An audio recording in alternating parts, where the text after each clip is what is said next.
When I was younger, I worked as a barista downtown, and I would occasionally play Bob Dylan albums. And there was always one regular, an older gentleman, who would talk my ear off about everything there is to know about Bob Dylan.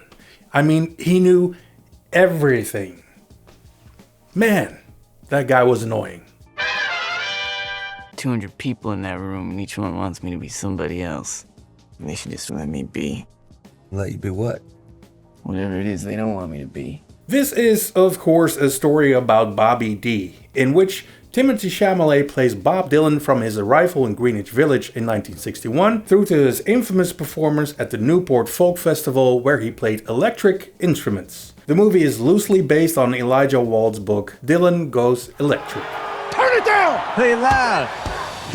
There are a lot of great performances in this movie, and apparently Timothée Chalamet practiced playing Dylan's music for 5 years. He even practiced on the set of Dune. But I have to be honest, at first I didn't really buy him as Bob Dylan. That's only because he doesn't say much in the first few minutes. But then he starts playing the first song in the film, Song to Woody, which he performs for a bedridden Woody Guthrie. Man, that song just floored me. And after that, I didn't question Timothée Chalamet's performance 1 second. And it's not just him. Ed Norton is fantastic as Pete Seeger. Scoot McNairy is moving as a very ill Woody Guthrie who had Huntington disease at the time. Then there's Elle Fanning as Dylan's fictional girlfriend Sylvia Russo. She's great. But I didn't really care for Monica Barbaro as Joan Baez. I don't know if it's because I'm not a fan of Joan Baez or because of Barbaro's voice. I don't know. It just wasn't for me. The film is also beautiful to look at, and I'm not just talking about the cinematography. The production design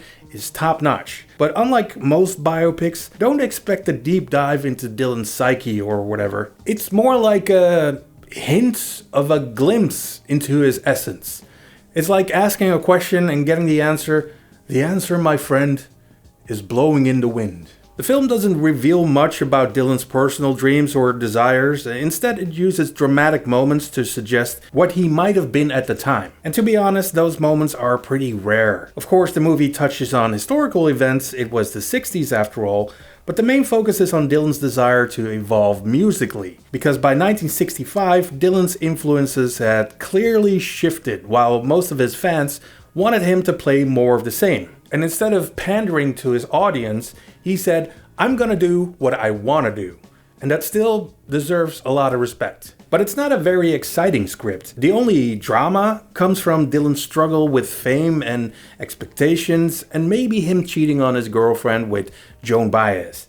You're kind of an asshole, Bob. One of the film's best scenes is Dylan's controversial performance at the Newport Folk Festival, where he shocked the audience by going electric. Director James Mangold really captures the tension and the drama of that moment. But that's the final sequence. The rest of the movie kind of plays it safe. And as much as I like to hear Bob Dylan's greatest hits, I don't really feel like I got to know who Dylan truly is. And the fact of the matter is, very few people do because he's so aloof. Nonetheless, it's an interesting movie with great music and even greater performances. But at a runtime of 220 minutes, I'm never gonna rewatch this film again. I'm glad I saw it. It's a well-made and respectful tribute to an iconic musician. It's satisfying enough, but it's never really revealing or truly exciting. That said, I watched the movie a few days ago and I'm still humming Dylan songs all day. So if you're a fan of music, especially Dylan of course, I do recommend A Complete Unknown. That's how I got so far. Good start.